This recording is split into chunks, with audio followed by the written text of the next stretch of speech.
بھارت کی للکار، پاکستان کی الغار، ہر محاذ پر ازلی دشمن کو شکست فاش۔ پاکستان نے بھارت کے 5 طیارے مار گرائے، 3 رافیل، 1 MiG 29 اور 1 سخوئی 30 طیارہ تباہ۔ برطانوی میڈیا نے بٹنڈا، ایونتی پورا، اخنور اور سری نگر میں گرنے والے طیاروں کی ویڈیوز اور تصاویر جاری کر دی۔ LOC اور سیالکوٹ بارڈر پر دشمن کے 8 ڈرونز بلیا، میٹ، کوٹلی، برنالہ اور شکرگڑھ میں دراندازی کی کوشش ناکام۔ پاک فوج کا دندان شکن جواب، اب بزدل دشمن پیچھے ہٹنے پر مجبور۔ چورا، چریکوٹ، چکوٹھی، لیپا سیکٹرز پر سفید جھنڈے لہرا کر شکست تسلیم کی۔ ترجمان پاک فوج نے بھارتی پوسٹوں کو نشانہ عبرت بنانے کی ویڈیوز بھی جاری کر دی۔ بھارت کا انفنٹری بریگیڈ ہیڈ کوارٹر تباہ کر دیا۔ وڈوری سیکٹر میں جولی پوسٹ سے 50 بھارتی فوجی بھاگ نکلے۔ بھارت کی ڈنا، گفدار، دودیال، چتری چیک، دھرم مسل 1 پوسٹیں بھی تباہ۔ نیزا پیر سیکٹر شاہپور میں 3 پوسٹیں ملبے کا ڈھیر۔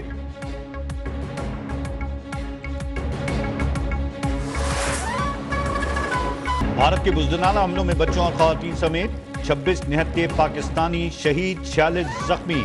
DGI نے تفصیلات بتا دی ہیں۔ احمد پور شرقیہ میں مسجد سبحان اللہ کو نشانہ بنایا گیا، 2 بچیوں اور 7 خواتین سمیت 13 شہری شہید ہوئے۔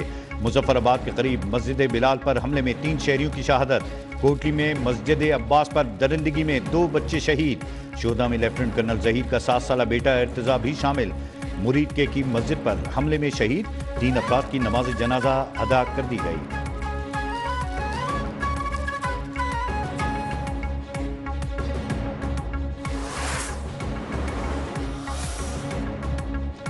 بھارت کو منہ توڑ جواب پر حکومت اور عسکری قیادت کی افواج پاکستان کو شاباش، 1 کا جواب 2 سے دیا جائے گا۔ ازلی دشمن کو جنگ میں پہل کے مزید نتائج بھی بھگتنا ہوں گے۔ وزیر اعظم کی زیر صدارت قومی سلامتی کمیٹی کے اجلاس میں آئندہ کا لائحہ عمل تیار۔ پاک فوج کو جوابی کارروائی کا مکمل اختیار مل گیا۔ اہم فیصلوں کی توثیق کے لیے وفاقی کابینہ کا اجلاس کچھ دیر بعد ہوگا۔ وزیر اعظم اہم خطاب کریں گے۔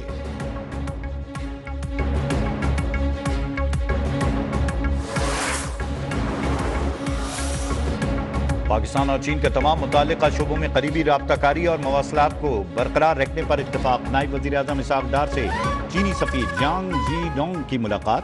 چینی وزارت خارجہ کی پاکستان اور بھارت سے کشیدگی کم کرنے کی اپیل۔ ترکیہ کے وزیر خارجہ کا اسحاق ڈار سے ٹیلی فونک رابطہ۔ بھارت کی بلا اشتعال جارحیت کے خلاف پاکستان سے اظہار یکجہتی۔ دونوں رہنماؤں کا کشیدہ صورتحال پر رابطے بحال رکھنے پر اتفاق۔ متحدہ عرب امارات اور آذربائیجان کی جانب سے بھی بھارتی حملے کی مذمت۔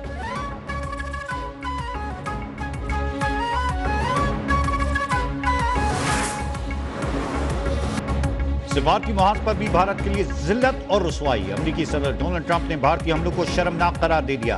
امریکی وزیر خارجہ مارکو روبیو کی پاکستان اور بھارت کے قومی سلامتی کے مشیروں سے رابطے، کشیدگی کے خاتمے کے لیے بات چیت کے دروازے کھلے رکھنے پر زور۔ ترجمان امریکی محکمہ خارجہ کا پاک بھارت کشیدگی پر اظہار تشویش، کہا امریکہ کی صورتحال پر گہری نظر ہے۔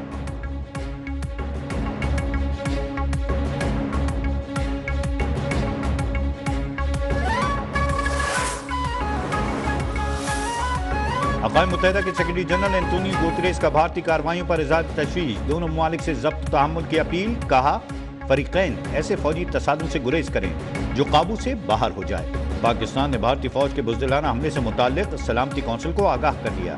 پاکستان کے مستقل مشن نے سیکیورٹی کونسل میں واضح کر دیا کہ پاکستان اپنی خود مختاری کے تحفظ کے لیے ہر حد تک جائے گا۔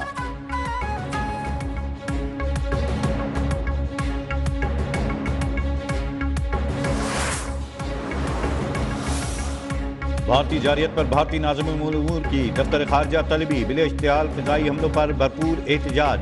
عورتوں اور بچوں سمیت شہریوں کے اموات ناقابل قبول قرار، کہا بھارتی حملے پاکستان کی خود مختاری، بین الاقوامی قوانین، اقوام متحدہ چارٹر کی کلیہ خلاف ورزی ہے۔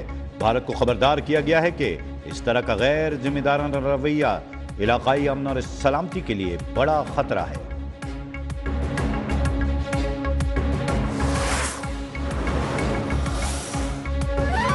لاہور کی فضائی حدود کمرشل پروازوں کے لیے دوبارہ بند۔ پاکستان ایئرپورٹس اتھارٹی کا نیا نوٹنگ جاری۔ وزیر اعلیٰ مریم نواز نے پنجاب بھر میں ہنگامی حالت کا اعلان کر دیا۔ اسکولوں میں عام تعطیل، پنجاب پولیس سمیت تمام سیکیورٹی ادارے ہائی الرٹ۔ تمام اسپتالوں کی ڈاکٹرز طبی عملے کی چھٹیاں منسوخ، شہری دفاع سمیت دیگر تمام اداروں کے افسران اور عملے کی طلبی۔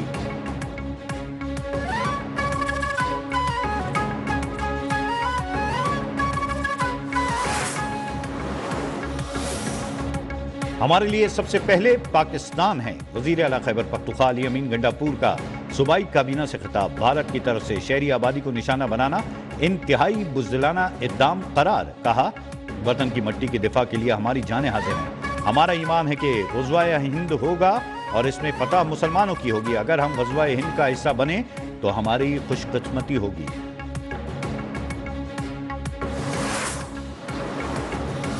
بھارتی جارحیت کے خلاف قوم متحد، شہر شہر افواج پاکستان سے اظہار یکجہتی۔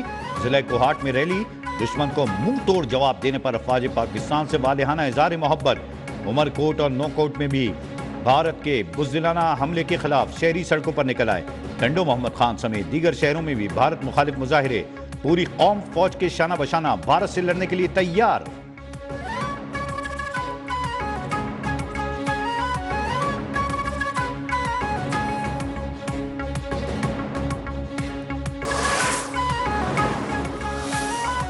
بھارت کو پاک فوج کے منہ توڑ جواب کے بعد سرمایہ کاروں کا اعتماد بحال۔ کاروبار کے دوران 3000 پوائنٹس کی ریکوری، 6500 پوائنٹ سے زائد کی کمی اب 2500 پوائنٹس پر رہ گئی۔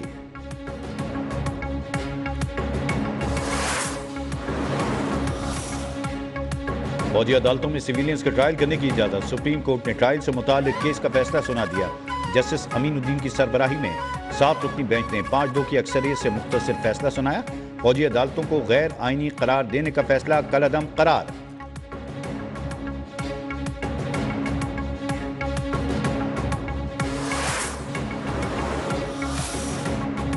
اور پاکستان سپر لیگ 10 شیڈول کے مطابق جاری رہے گا۔ اسلام آباد یونائیٹڈ اور کوئٹہ گلیڈیٹرز کا میچ آج راولپنڈی میں شیڈول کے مطابق ہوگا۔ دونوں ٹیموں کے درمیان ٹاس 7:30 بجے جبکہ میچ 8 بجے شروع ہوگا۔